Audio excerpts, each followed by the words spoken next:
Começa agora, programa Painel Livre, com Marconi Viana.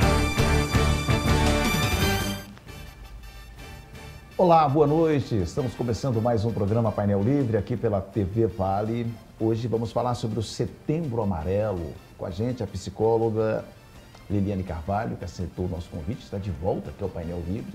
Eu quero agradecer a você que nos acompanha. Estamos ao vivo no nosso site, tvvalenet.com.br, transmitindo no canal 7 analógico, canal 34 digital. E o programa já está disponível na plataforma do YouTube. Liliane, que prazer em revê-la. Seja bem-vinda de volta, né? Boa noite. Boa noite. Eu que agradeço. Sou muito grata todas as vezes que eu estou aqui. É sempre um prazer conversar com você, Marconi. É sempre um prazer a gente poder ter esse diálogo e levar um pouquinho para as pessoas. Então, muito obrigada de coração por poder fazer esse debate aqui hoje de um assunto tão importante. E a gente que agradece porque é uma prestação de serviço, né, que a gente faz. E, bom, vamos começar explicando o Setembro Amarelo. O que é e por que setembro? Vamos lá. O Setembro Amarelo, a gente tem várias campanhas, né? O Brasil é considerado um país campanhista. Por que o Brasil é considerado um país campanhista? Porque as campanhas deram certo aqui no Brasil. Então, vou fazer uma analogia só para as pessoas entenderem. As vacinas, as campanhas de vacinas, a gente tem muita efetividade com elas. O Brasil é um exemplo nisso. Então, a gente tem diversas campanhas hoje. E hoje em dia, na saúde, existe um calendário de campanhas. Então, a que talvez seja a mais conhecida aí é o Outubro Rosa. Mas nós temos o Novembro Azul, a cada mês nós temos um tema que precisa ser debatido, que é importante falar sobre ele. E aí, então, o setembro entrou como Setembro Amarelo. O Setembro Amarelo, ele já era divulgado fora do Brasil há muitos anos, mas quando foi agora em 2010, então é recente para nós brasileiros, esse tema entrou para o calendário anual da saúde, para que a gente pudesse utilizar o mês de setembro, e aí a gente tem os ipês amarelos, né, em setembro, então a gente faz essa analogia com a vida, uma cor tão forte, uma cor vibrante. O Setembro Amarelo veio, o mês de setembro, com os ipês, para que a gente pudesse, então, fazer essa campanha de valorização da vida. Então, ao invés da gente pensar a campanha contra o suicídio, eu gosto muito de falar de uma outra forma, a campanha de valorização da vida. Pois é, muita gente fala que o mês de setembro é um mês onde tem uma ocorrência maior de suicídio, nada a ver? Algumas pessoas podem aliar a maior ocorrência à campanha, inclusive. E por muito tempo foi questionado se devia falar sobre suicídio. Será que isso não propaga, que não aumenta o número de suicídios? Mas veja bem, quando isso ainda era um tabu tão grande que ninguém falava sobre isso, ainda assim já ocorriam suicídios. Então, falar sobre o suicídio não quer dizer que isso vá propiciar o aumento de suicídios. Mas pode ser que no setembro o suicídio seja mais visto, diríamos assim. Vamos falar um pouquinho aqui na prestação de serviços, né? Uhum. Que sinais devem se ficar atentos para uma pessoa propícia a cometer um suicídio? Os sinais, eles podem ser sutis, mas eles podem também ser muito evidentes. O que eu quero dizer com isso? Que eles podem ser sutis, mas também muito evidentes. Pode ser que uma pessoa esteja rindo e brincando, mas que ali por dentro ela esteja com as suas emoções um pouco embaralhadas e que ela já esteja com alguns pensamentos relacionados a suicídio. E aí, as pessoas podem pensar, mas como eu vou identificar isso? Se ela está ali com um comportamento para o outro ver, que é um comportamento que não demonstra essas emoções um pouco prejudicadas por dentro. O conselho que eu dou, ou talvez a forma melhor que os estudos trazem da gente começar a perceber, é de fato prestar atenção ao outro. Porque quantas vezes, Marconi, no nosso dia a dia, nós estamos ali conversando, mas eu estou pensando no que eu tenho que fazer quando eu sair daqui, eu estou pensando na rede social, eu estou pensando no problema que eu tive ontem, e eu de fato, eu não te escuto. Eu te ouço, mas não te escuto. Então, o que eu preciso fazer é ter uma escuta genuína do outro, é de fato ouvir, ter uma escuta qualificada. Uma escuta qualificada quer dizer você de fato prestar atenção no outro. Porque quando você presta atenção no outro, aquele que está ali do seu lado no dia a dia, você dorme e acorda com ele, você trabalha na mesa ao lado da pessoa, se você de fato está presente e o ouve, o escuta de fato, você vai perceber as pequenas coisas que ele vai mudando ao longo dos dias. Então, vou te dar um exemplo básico, a forma como alguém lhe dá bom dia. Todos os dias a pessoa fala bom dia, você vai vendo que aquele bom dia ele vai caindo, ele vai perdendo a vibração. Perdendo a vibração. Hoje em dia tem uma outra coisa muito importante, as redes sociais.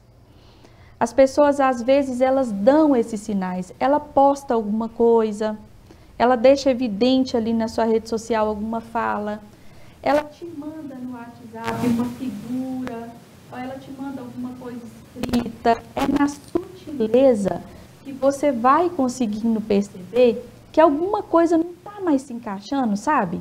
Que alguma coisa ali está diferente.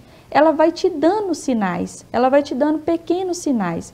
Mas para que você consiga de fato perceber esses sinais, você tem que estar presente com o outro. Você tem que estar realmente presente.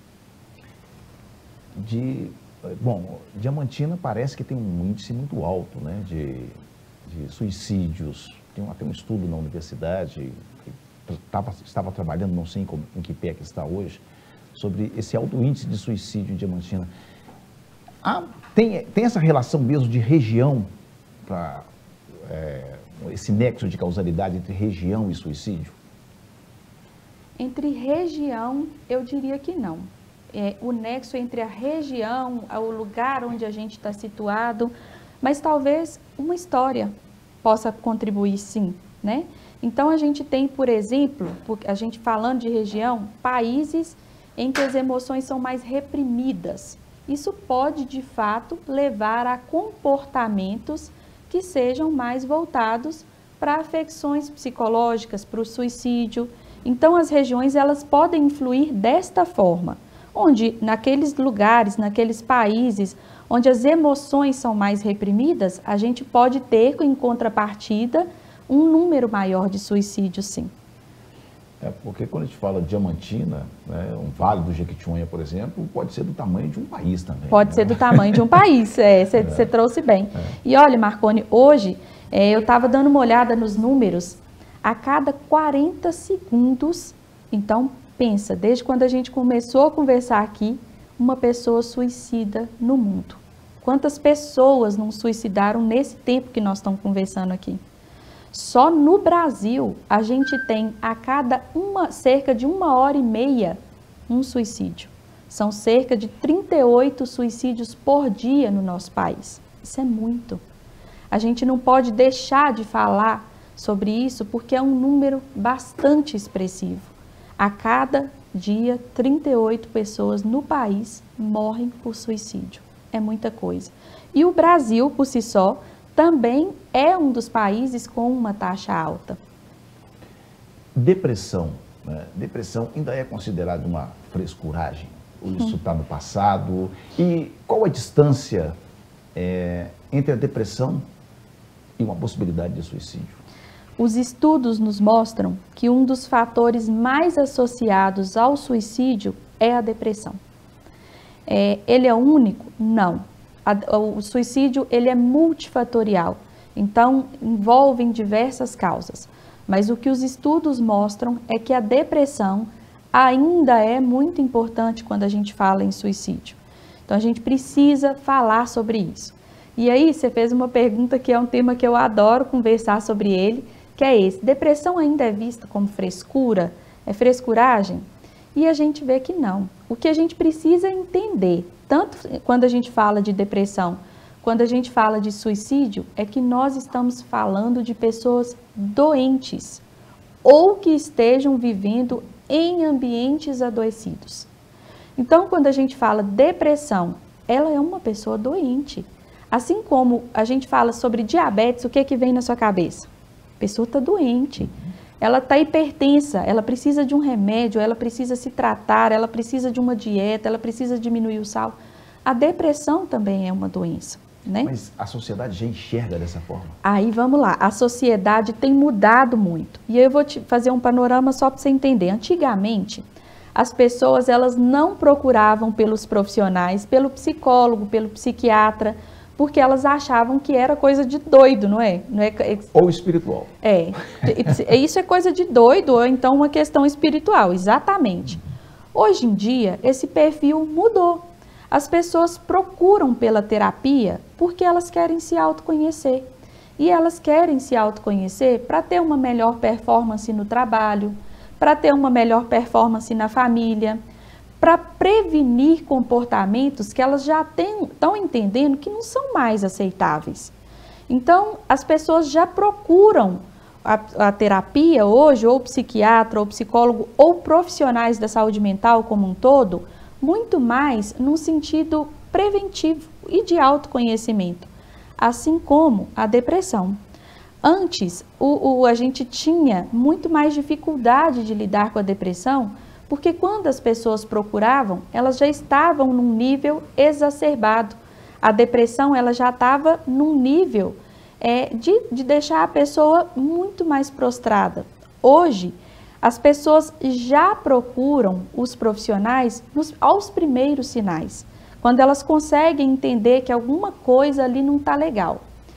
Mas o interessante ainda é que a gente possa fazer isso, essa busca pelo profissional ou por ajuda, inclusive a campanha do Setembro Amarelo desse ano, ela vai de encontro a isso, busque ajuda, peça ajuda, antes que qualquer movimento de depressão se instaure, antes que qualquer coisa se aflore. Então a gente já melhorou. Antigamente a pessoa já buscava, já estava assim naquele nível altíssimo. Hoje as pessoas já buscam os primeiros sinais, mas o ideal ainda é que a gente busque ajuda antes que a gente adoeça, que a gente possa prevenir. Há como prevenir? Há como prevenir. A gente falar de saúde mental, conhecer as suas emoções, saber nomeá-las, já é por si só uma prevenção. Bom, a gente vai fazer o intervalo, porque para a gente não picar o assunto, né? A gente está falando sobre o Setembro Amarelo, campanha de valorização pela vida, né? E a gente volta em instantes.